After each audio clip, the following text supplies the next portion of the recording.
ভালো দিন দিন যেতে ভালো যায়, দিন যেতে ভালো যায়। সরস্বতী সরস্বতী মামাকে মামাকে কমল মিশনে বিশ্বরূপে বিশালাক্ষী দান্তেই নমস্তে।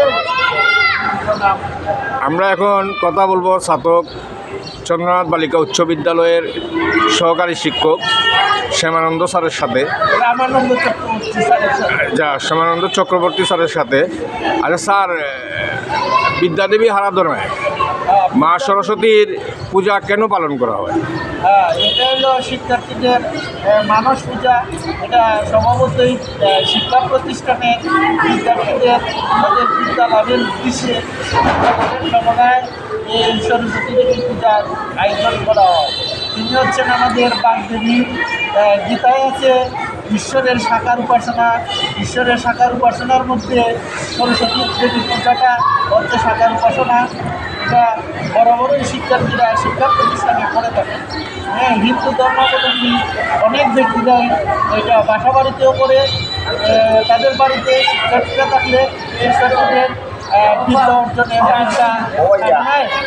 মা সরস্বতীর পূজা অর্চনা করা হয়। স্যার, এটা যুগ যুগ ধরে পালন করা হচ্ছে, আমরা দেখি। আমরা সনাতন ধর্মাবলম্বীদের প্রাচীন রীতি, আমাদের ধর্মটাই প্রাচীন।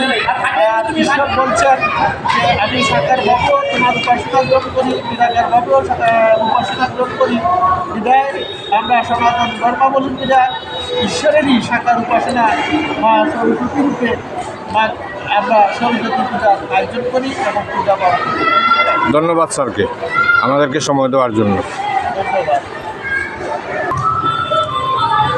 আচ্ছা, আমরা কথা বলবো সুপ্রিয় ভিউয়ার্স, ছাতক প্রাচীনতম চন্দ্রনাথ বালিকা উচ্চ বিদ্যালয়ের প্রধান শিক্ষক মহোদয়ের সাথে। আচ্ছা স্যার, আমি একটু জানতে চাই স্যারের কাছে যে মা সরস্বতীর পূজা কেন পালন করা হয় এবং কত বছর ধরে এই পূজাটা পালন করা হয়?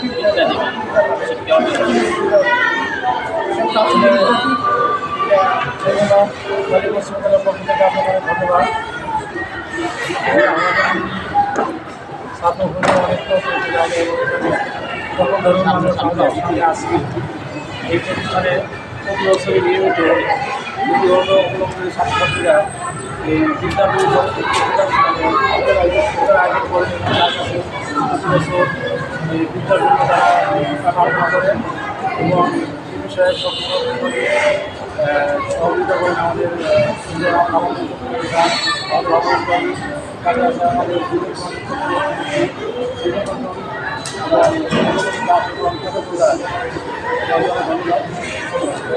ধন্যবাদ স্যার আপনাকে। আমি এখন কথা বলবো ছাতকের বিশিষ্ট শিক্ষা বান্ধব নারী নেত্রী শিক্ষাদের সাথে। আচ্ছা দিদি, আমরা জানতে চাই যে বিদ্যাদেবী মা সরস্বতীর আরাধনায় দীর্ঘ যুগ ধরে এই পূজাটা পালন করে আসছে ছাত্রছাত্রী বা বাসা বাড়িতেও। আপনার অভিমত কি এটা?